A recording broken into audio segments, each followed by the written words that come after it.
Assalamualaikum warahmatullahi wabarakatuh. Baiklah, mari kita lanjutkan pada hadis yang ke-8.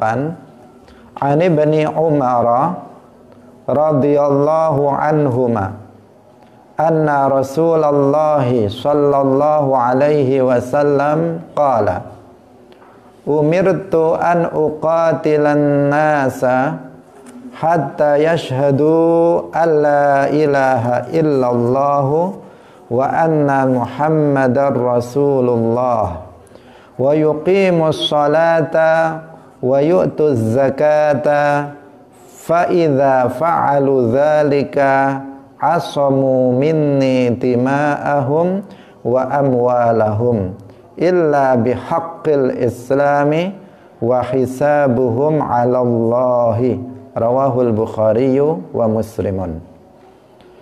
An Ibni Umar, kacerita saking Ibni Umar radhiyallahu anhuma, radhiya muga-muga ngridoni sapa Allahu Gusti Allah anhuma saking Abdullah lan Umar. Abdullah ibnu Umar Abdullah itu putra dari Sayyidina Umar bin Khattab, sehingga di sini anhuma maksudnya kepada Abdullah putra Umar bin Khattab dan juga kepada Umar bin Khattab.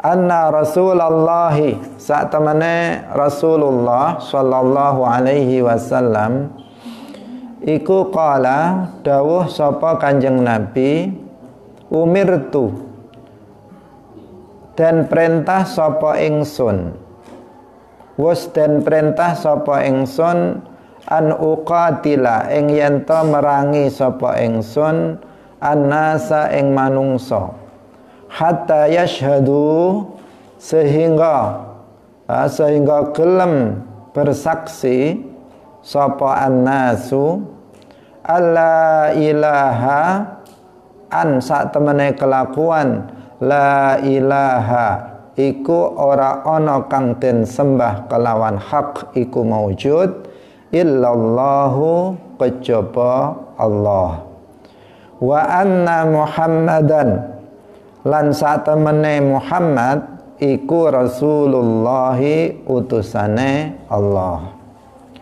wa yuqimu lan jumenengi sapa annasu as-salata ing salat wa yu'tu lan nekani sapa annasu az-zakata ing zakat fa idza fa'alu mongko tatkalane nglakoni sapa annasu dzalika ing mangkono-mangkono yashhadu wa yuqimu as-salata wa yu'tuz zakah asamu mongko jaga sapa annasu minni sangking ingsun dima'ahum ing pira-pira getihe annas wa amwalahum lan pira-pira bondone annas, pira-pira hartane annas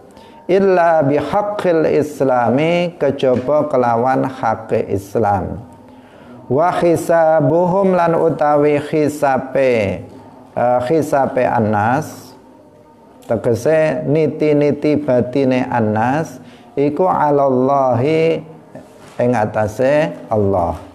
Rawahu ngriwayataken ing hadis sapa Al-Bukhari Imam Bukhari wa Muslimun lan Imam Muslim. Hadirin hadirat pemirsa Madu TV rahimakumullah. Hadis yang kita baca pada pagi hari ini statusnya adalah hadis mutawatir. Hadis-hadis Rasulullah, para ulama mustalah membaginya menjadi dua. Yang pertama namanya hadis mutawatir dan yang kedua namanya hadis ahad. Hadis mutawatir adalah hadis yang diriwayatkan oleh banyak orang yang tidak mungkin mereka bersepakat untuk berbohong pada setiap levelnya, pada setiap tingkatannya. Jadi hadis itu kan ada sanadnya. Nah, sanadnya itu ada tingkatan-tingkatan sanad. Nah, hadis mutawatir itu pada setiap level sanadnya ini diriwayatkan oleh banyak orang yang saking banyaknya tidak mungkin mereka bersepakat untuk berbohong. Ini namanya hadis mutawatir. Nah, sehingga hadis mutawatir ini dipastikan qat'iyul wurud, dipastikan sabitnya, dipastikan keberadaannya. Ini sudah pasti keberadaannya, sehingga dipastikan sahih. Karena sudah keberadaannya itu sudah pasti, tidak diragukan lagi, maka status hadis mutawatir itu pasti sahih. Dan ini bukan wilayah kajian, bukan wilayah penelitian bagi para hufad untuk melihat apakah ini sahih, hasan atau dhaif. Kenapa? Karena sudah dari awal sudah dipastikan ini sahih, sehingga tidak perlu lagi diteliti siapa perawinya. Tidak perlu lagi diteliti siapa perawinya. Apakah perawinya itu thiqah atau tidak thiqah, adil atau tidak adil, dhabit atau tidak dhabit, itu tidak perlu diteliti lagi seperti itu. Kenapa? Karena dia sudah sahih dengan bahwa dia diriwayatkan secara mutawatir. Kemudian yang kedua namanya hadis ahad. Hadis ahad itu kebalikan dari mutawatir, yaitu hadis yang diriwayatkan oleh perawi yang bilangannya tidak mencapai jumlah perawi hadis mutawatir. Jadi misalnya hanya diriwayatkan oleh satu orang tiap tingkatan, atau 2 orang tiap tingkatan, atau 3 orang tiap tingkatan, atau 5 orang tiap tingkatan, atau yang satu 5 orang, yang satu orang, 2 orang misalnya. Maka hadis seperti itu namanya hadis ahad.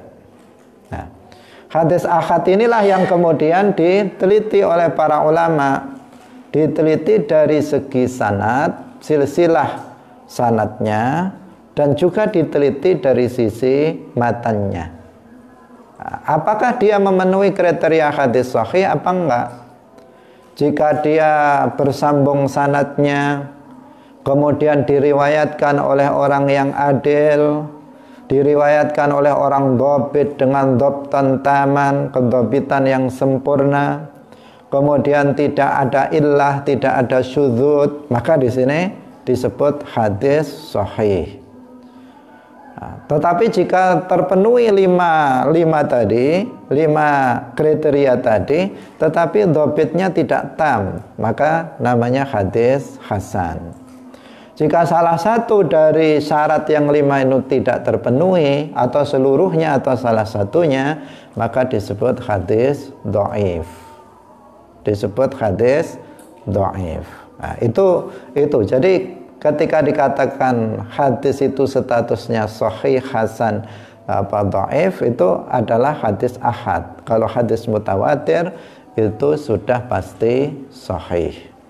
Nah, ini kajiannya di mana? Dalam ilmu mustalahul hadis. Ini sekelumit saja pengenalan kepada kita tentang ilmu mustalahul hadis. Nah, hadis yang kita baca hari ini itu statusnya hadis mutawatir. Artinya ini pasti sahih. Nah, tidak dipertanyakan lagi apakah dia sahih atau dhaif atau hasan, tetapi ini sahih. Nah, itu. Kemudian hadis ini menjelaskan banyak hal, ya. Di antaranya yang pertama, Hadis ini menunjukkan bahwa metode cara untuk masuk Islam itu adalah dengan bersyahadat. Jadi Rasulullah mengatakan, umirtu an uqatilan nas hatta yashhadu alla ilaha illallah wa anna muhammadar rasulullah. Ini menunjukkan apa? Bahwa metode cara untuk masuk Islam itu adalah dengan bersyahadat, dengan mengucapkan 2 kalimat syahadat. Sehingga dikatakan bahwa babul Islam anutku bisyahadatain, pintu daripada Islam itu adalah mengucapkan 2 kalimat syahadat.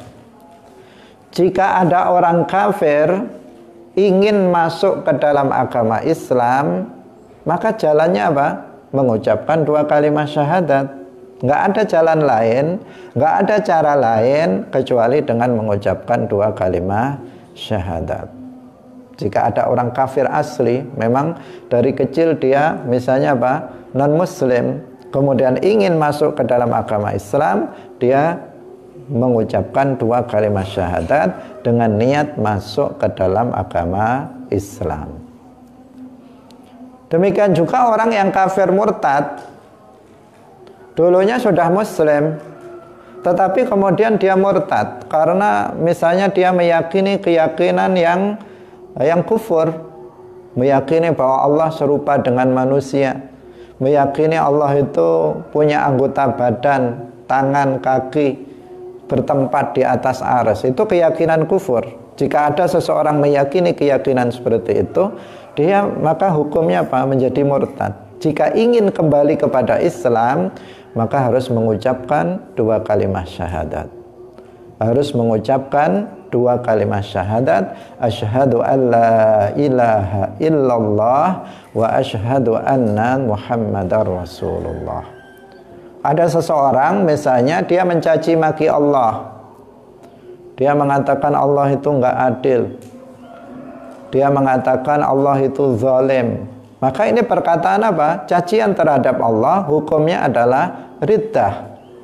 Nah, agar dosa dia diampuni, maka dia harus bersyahadat, dia harus kembali kepada Islam dengan mengucapkan 2 kalimat syahadat, asyhadu alla ilaha illallah wa asyhadu anna muhammadar rasulullah. Enggak cukup hanya dengan menyesal, tidak cukup hanya dengan menangis menyesal, tidak cukup dengan hanya beristighfar.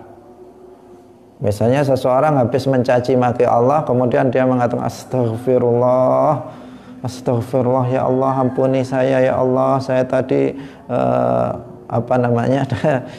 salah ucap dan sebagainya. Kalau salah ucap sabukul lisan nggak masalah, tetapi dia sengaja karena kebodohannya, karena emosi, misalnya dia mengatakan seperti itu. Maka di sini nggak cukup dia mengatakan ya Allah ampuni saya, astagfirullah, astagfirullah, nggak cukup.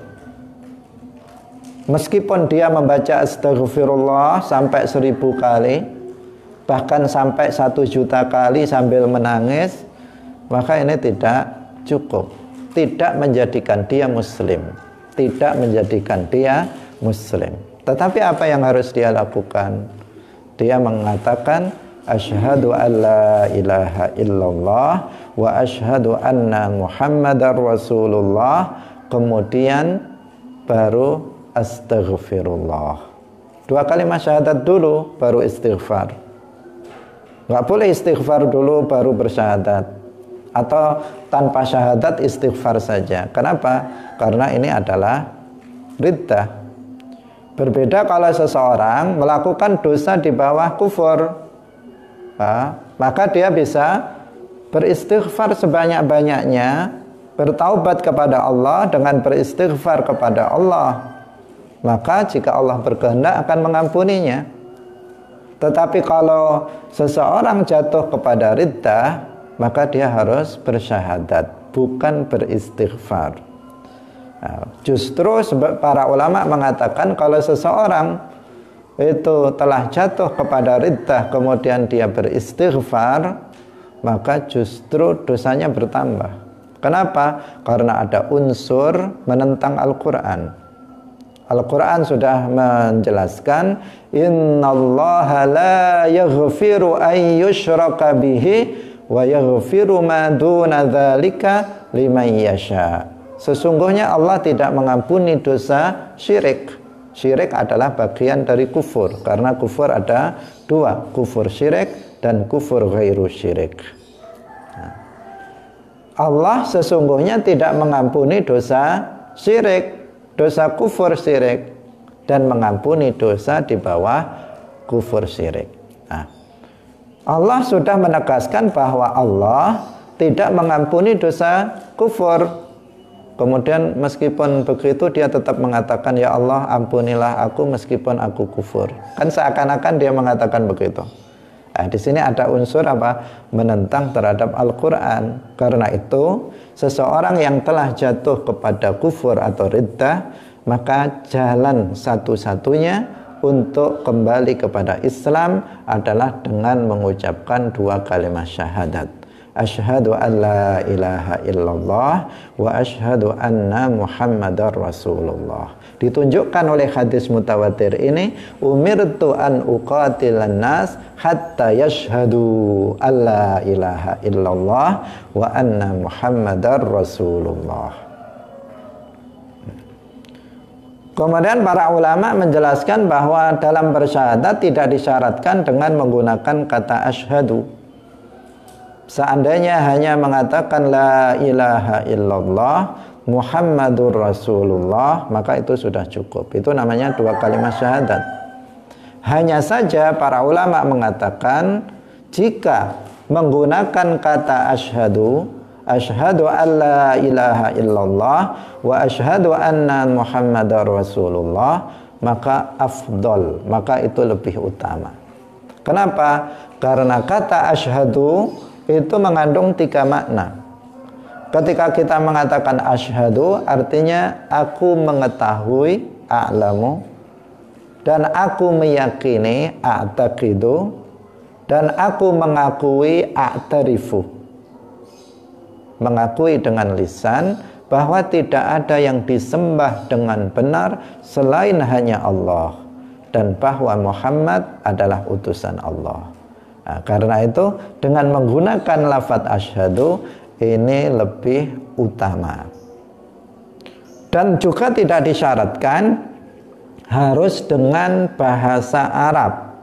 Karena dalam hadis ini dikatakan hatta yashhadu alla ilaha illallah wa anna Muhammadar Rasulullah.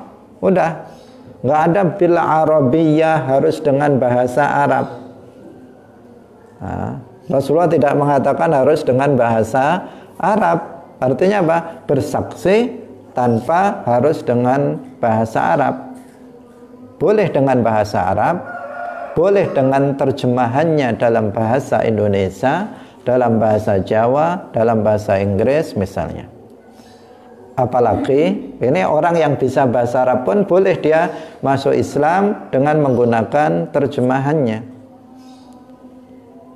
Apalagi orang yang nggak bisa untuk mengucapkan mengucapkan dua kalimat syahadat dengan bahasa Arab, maka bisa kita tuntun dengan bahasa Indonesia. Karena orang kalau nggak pernah mengucapkan huruf Arab, mengucapkan bahasa Arab, itu lidahnya bukan main sulitnya untuk melafadzkan Arab. Karena itu bisa kita tuntun dia dalam masuk Islam mengucapkan dua kalimat syahadat dengan terjemahnya. Misalnya dengan mengatakan, aku bersaksi bahwa tidak ada yang disembah dengan benar selain hanya Allah, dan bahwa Muhammad bin Abdullah adalah utusan Allah. Itu sudah cukup untuk seseorang masuk Islam. Kemudian hadis ini juga menunjukkan pentingnya seseorang masuk Islam. Karena dengan masuk Islam, seseorang itu mendapatkan rahmat Allah. Islam itu adalah rahmat. Jadi Islam itu adalah rahmat bagi alam semesta. Saya ulangi lagi, Islam adalah rahmat bagi alam semesta, rahmat bagi manusia. Kenapa dikatakan rahmat bagi manusia? Karena manusia yang masuk ke dalam agama Islam akan mendapatkan kebahagiaan yang abadi. Karena orang yang masuk ke dalam agama Islam akan mendapatkan keselamatan di akhirat. Maka orang Islam ini adalah rahmat. Islam itu sendiri adalah rahmat bagi alam semesta. Karena itu dengan seseorang masuk Islam, maka seseorang berarti mendapatkan rahmat Allah yang sangat besar. Nah, ini poin yang kedua yang perlu kita perhatikan, bahwa Islam itu sendiri adalah rahmat. Karena itu seseorang harus disegerakan untuk mendapatkan rahmat itu dengan masuk kepada agama Islam. Jika ada seseorang datang kepada kita, mengatakan kepada kita, orang non-muslim datang kepada kita mengatakan, saya ingin masuk Islam. Apa yang harus kita lakukan? Langsung kita tuntun dia. Kita tuntun kepada dia, kita jelaskan makna dua kalimat syahadat, kita tuntun dia untuk mengucapkan dua kalimat syahadat. Jika dia bisa bahasa Arab, pakai bahasa Arab, nggak bisa, pakai bahasa Indonesia atau bahasa yang lainnya. Tidak boleh seseorang untuk menundanya. Tidak boleh bagi seseorang untuk menundanya. Karena Islam adalah rahmat, nggak boleh seseorang ditunda untuk mendapatkan rahmat Allah Subhanahu wa ta'ala. Sebagian orang yang tidak faham, ketika ada seseorang datang kepadanya ingin mengatakan bahwa dia ingin masuk Islam, dia katakan, kamu pikir-pikir dulu ya. Nanti 1 minggu lagi kalau sudah kamu merasa yakin pengen masuk Islam, datang lagi kepadaku, saya ajari Islam. Itu nggak boleh. Jangankan 1 minggu, jangankan 1 minggu, 1 hari pun nggak boleh. 1 jam pun nggak boleh ditunda. Kenapa? Karena kita tidak tahu ajal seseorang. Bagaimana seandainya ketika seseorang mengatakan kepada non-muslim yang ingin masuk Islam itu, kamu pelajari Islam dulu 1 malam ini, kamu pikir-pikir dulu. Di tengah mikir-mikir, dia mati. Bagaimana? Dia masih mikir-mikir masuk Islam apa enggak, ternyata mati gara-gara dia menundanya. Nah, di sini nggak boleh. Ini namanya ada unsur apa? Ar-ridha bil kufri. Ridha terhadap kekufuran itu pada masa dia menunda waktu masuknya Islam dia tersebut. Nah, karena itu harus hati-hati. Dan untuk masuk ke dalam agama Islam tidak harus di kantor KUA, tidak harus kepada para kiai, tidak. Kita orang Islam, kita sudah tahu pintu Islam adalah 2 kalimat syahadat, maka dia langsung kita ajarkan untuk mengucapkan 2 kalimat syahadat. Kita tuntun dia untuk mengucapkan 2 kalimat syahadat. Tidak disyaratkan harus ada saksi. Tidak disyaratkan harus ada saksi. Tetapi jika ada saksi maka itu lebih baik. Tahap awal nggak ada saksi. Nanti baru hari Jumat diumumkan. Nanti hari Jumat diumumkan, misalnya Bapak Ibu sekalian, si fulan alhamdulillah sudah masuk ke dalam agama Islam. Perlu diumumkan di sini, diperlukan agar nanti apa? Jika kita ketemu dengannya bisa mengucapkan salam, jika dia sakit bisa dikunjungi, jika dia mati bisa dirawat sebagaimana orang Islam. Perlu diumumkan. Tetapi seandainya tidak diumumkan, maka dia hukumnya juga sudah muslim dengan mengucapkan 2 kalimat syahadat. Jadi saksi diperlukan, tetapi bukan syarat untuk masuk Islam. Untuk masuk Islam hanya dengan mengucapkan 2 kalimat syahadat. Ini poin yang kedua yang penting untuk kita sampaikan. Sampai pentingnya Islam, Dan karena Islam itu adalah rahmat, rahmat bagi manusia, sehingga Rasulullah mengatakan umirtu an uqatilan nas. Aku ini diperintahkan untuk memerangi manusia yang kafir. Jadi Rasulullah diperintahkan untuk apa? Untuk berperang, untuk memerangi orang-orang kafir sampai mereka masuk ke dalam agama Islam. Mereka dipaksa untuk apa? Mendapatkan rahmat Allah di akhirat nanti berupa kebahagiaan di dalam surga. Jadi hadis ini berarti juga menunjukkan bahwa selain Islam itu disebarkan secara damai, Islam itu juga disebarkan dengan perang. Nah, dengan perang. Ayat hadisnya sudah jelas, umirtu an uqatilan nas hatta yashhadu. Dan tujuan perang di sini bukan untuk mencari harta, bukan untuk mencari kekuasaan.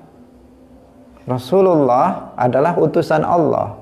Beliau diperintah untuk berperang. Apa tujuannya? Hatta yashhadu alla ilaha illallah wa anna muhammadar rasulullah.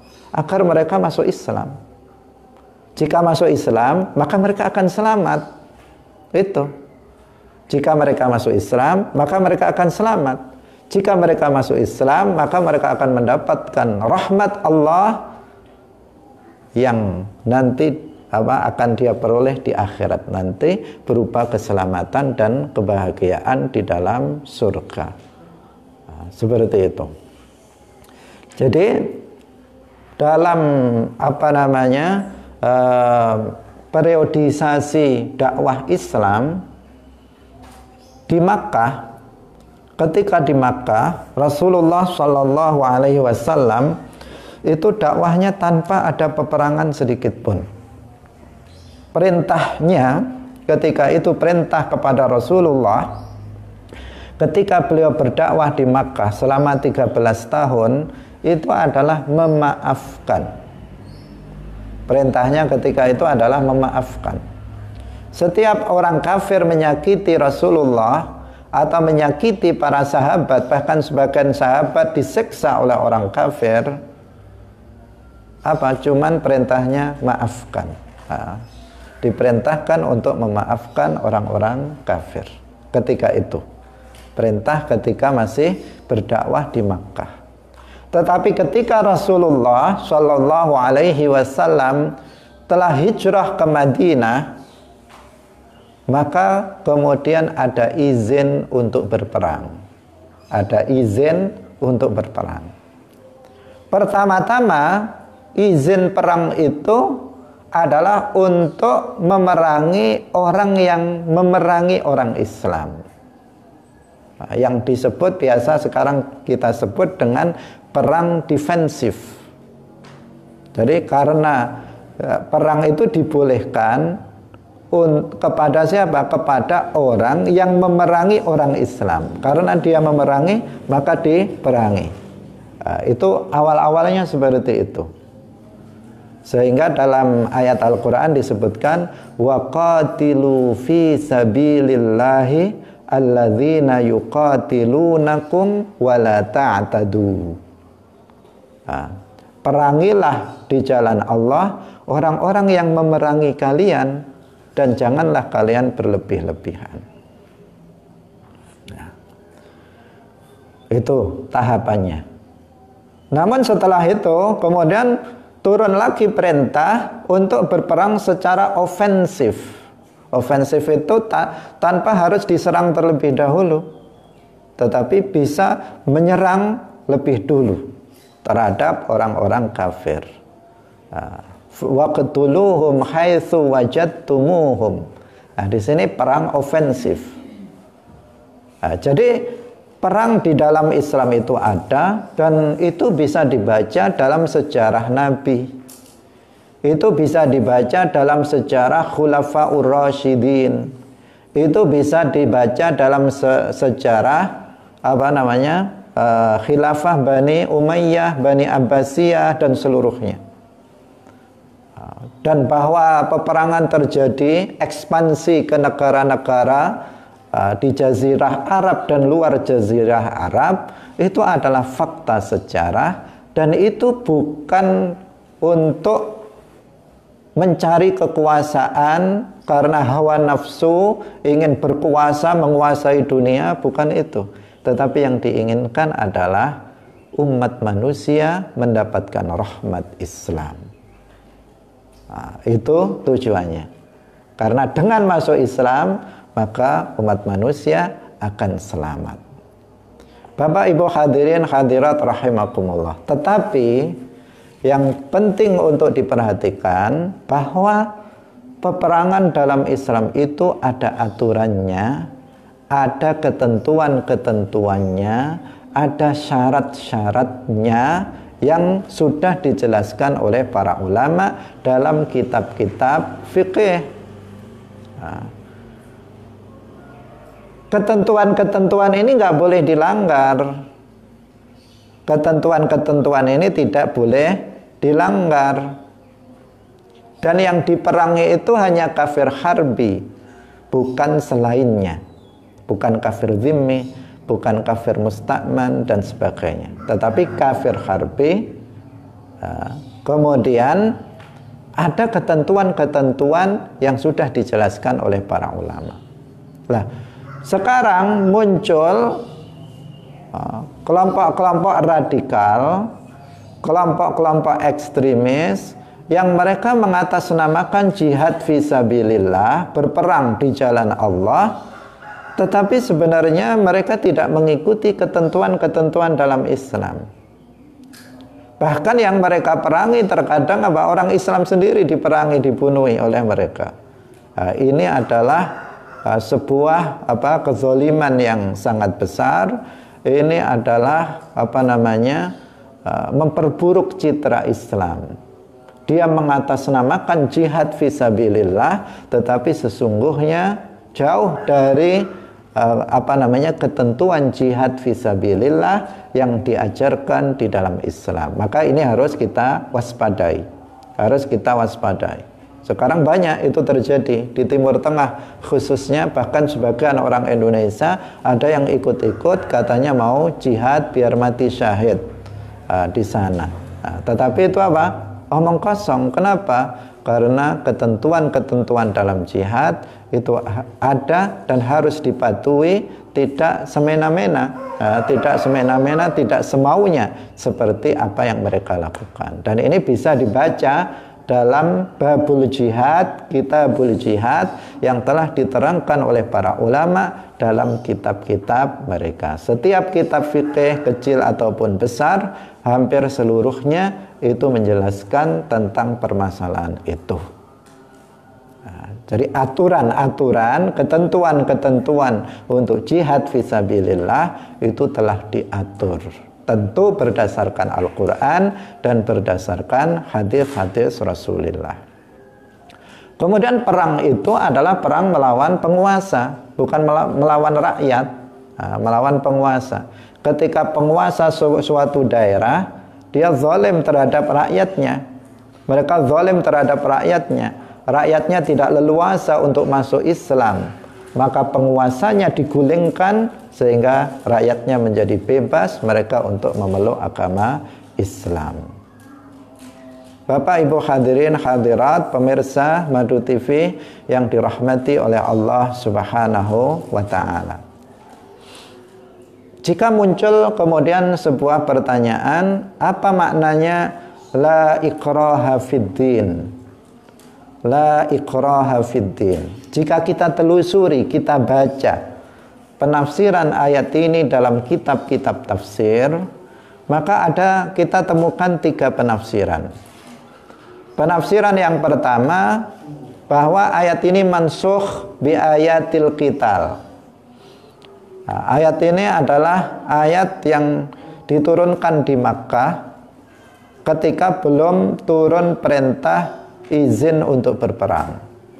Nah, setelah turun ayat izin berperang, maka ayat ini sudah mansukh, hukumnya sudah tidak berlaku menurut sebagian para ulama. Menurut sebagian ulama yang lain, menurut sebagian para ulama tafsir yang lain, maksud daripada ayat ini adalah tidak boleh memaksa orang kafir zimmi untuk masuk Islam. Orang kafir zimmi adalah orang kafir yang hidup dalam kekuasaan Islam dan dia sanggup untuk membayar jizyah. Setiap tahunnya dia membayar jizyah. Maka orang ini kafir zimmi ini tidak boleh dipaksa untuk masuk ke dalam agama Islam. Menurut pendapat yang kedua.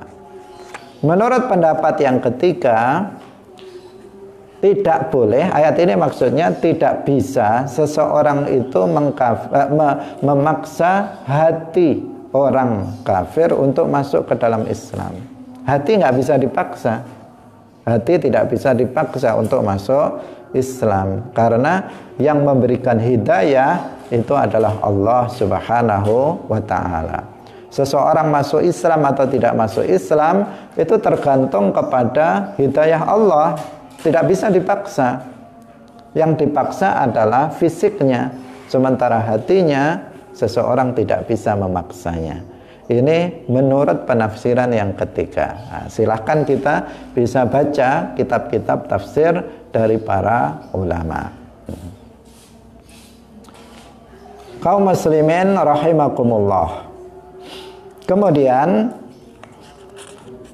dalam hadis ini disebutkan hatta yashhadu alla ilaha illallah wa anna muhammadar rasulullah wa yuqimus salata wa yu'tuz zakata fa idza fa'alu dzalika asamu minni dima'ahum wa amwalahum illa bihaqqil Islam. Artinya jika mereka sudah bersyahadat, mereka salat dan mengeluarkan zakat, maka mereka sudah haram hukumnya untuk diperangi, untuk dibunuh kecuali dengan hak Islam.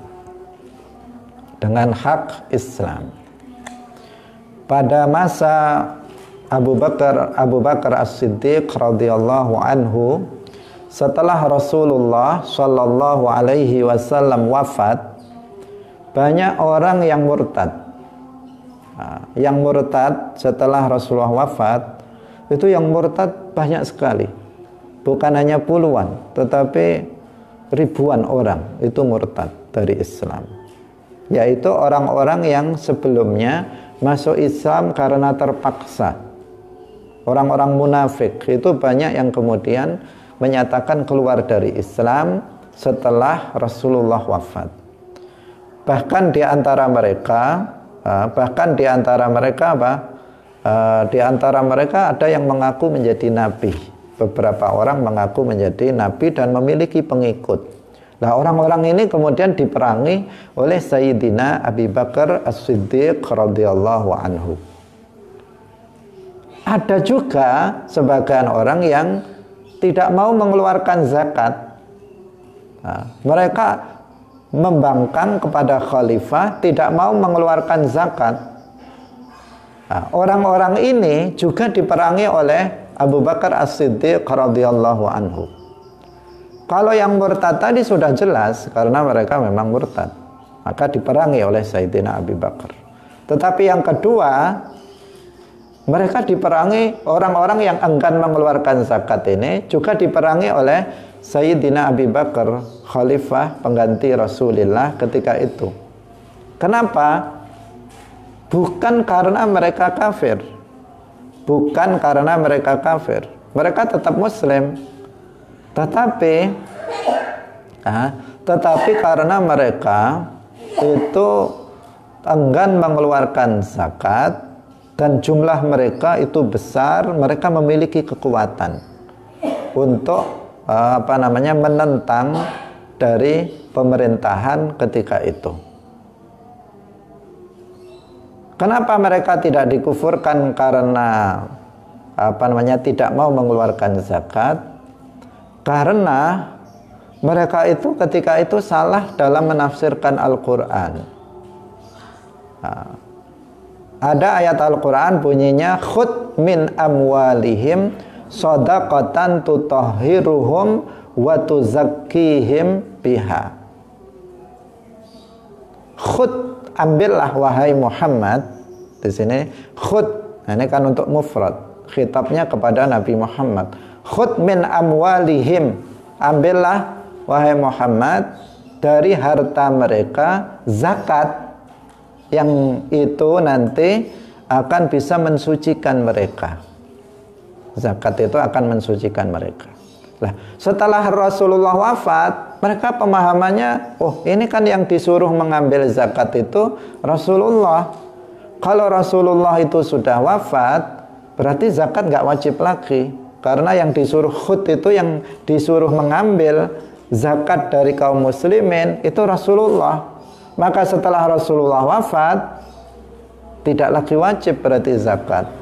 Tapi mereka bukan satu dua, mereka jumlahnya banyak dan memiliki kekuatan bersama-sama membangkang terhadap pemerintah. Maka kemudian diperangi oleh Sayyidina Abu Bakar As-Siddiq radhiyallahu anhu. Tetapi pada saat ini gak boleh seseorang mengingkari kewajiban zakat, karena kewajiban zakat hari ini sudah menjadi sesuatu yang maklum minad dini bid-darurah, sesuatu yang sudah diketahui oleh seluruh umat Islam, baik yang awam maupun yang alim. Itu. Kemudian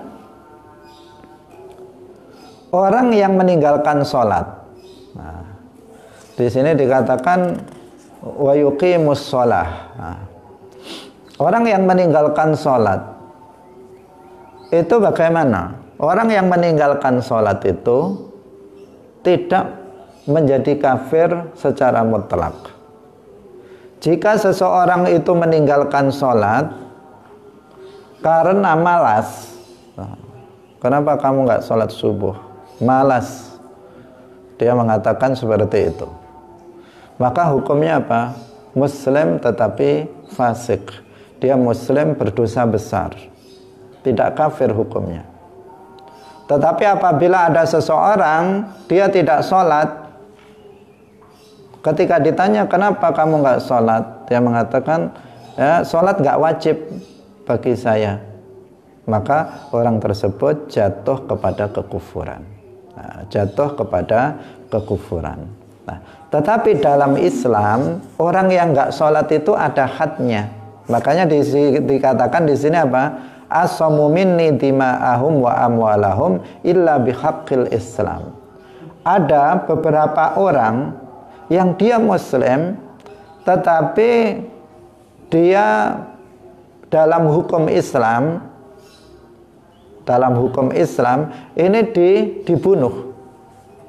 Di antaranya orang yang meninggalkan sholat karena malas, setelah diminta untuk taubat dia nggak mau. Maka orang ini apa? Hukumnya dibunuh.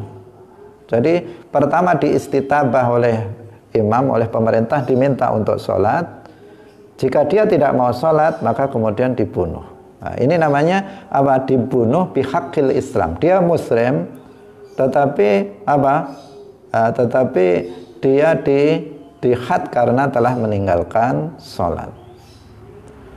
Ada lagi misalnya orang yang berzina muhsan, yaitu zina yang dilakukan oleh orang yang sudah pernah menikah dalam pernikahan yang sah. Maka hukumannya apa? Dirajam sampai mati. Ini namanya juga apa? Dia orang Islam tetapi dibunuh. Namanya bihaqqil Islam. Dibunuh karena apa? Sebagai dalam bentuk apa? Had. Hukuman. Ada seorang muslim membunuh muslim lainnya tanpa hak. Maka dia apa? Dikisos. Nah, dia dikisos, ganti dibunuh karena dia membunuh dengan sengaja tanpa hak seorang muslim. Nah, ini namanya juga apa? Bihaqqil Islam. Jadi pada dasarnya ketika seseorang itu sudah muslim, maka nggak boleh diperangi, nggak boleh dibunuh. kecuali bihaqqil Islam, karena dia melakukan dosa-dosa tertentu yang mewajibkan had ataupun qisas. Tapi harus diingat bahwa hukum Islam ini, hukum had, hukum qisas ini berlaku atau yang memberlakukan adalah pemerintah. Yang memberlakukan adalah pemerintah. Tidak boleh bagi seseorang untuk kemudian memberlakukan ini secara sepihak. Misalnya ada orang berzina kemudian dirajam sendiri, nggak boleh. Misalnya ada orang mencuri dipotong sendiri tangannya oleh tetangganya, nggak boleh. Misalnya ada orang membunuh kemudian dikeroyok rame-rame ganti dibunuh, itu nggak boleh. Itu bukan aturan Islam seperti itu. Tetapi yang berwenang untuk melaksanakan qisas, melaksanakan had, itu adalah imam, itu adalah pemerintah yang berhak untuk melakukannya. Jika pemerintahnya tidak menerapkan hukum tersebut misalnya, maka ya jangan dilakukan secara perorangan ataupun kelompok.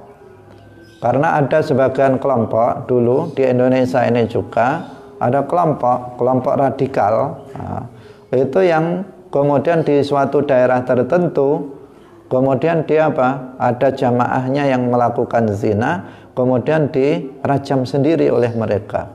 Ini melanggar. Ini bukan aturan Islam seperti itu.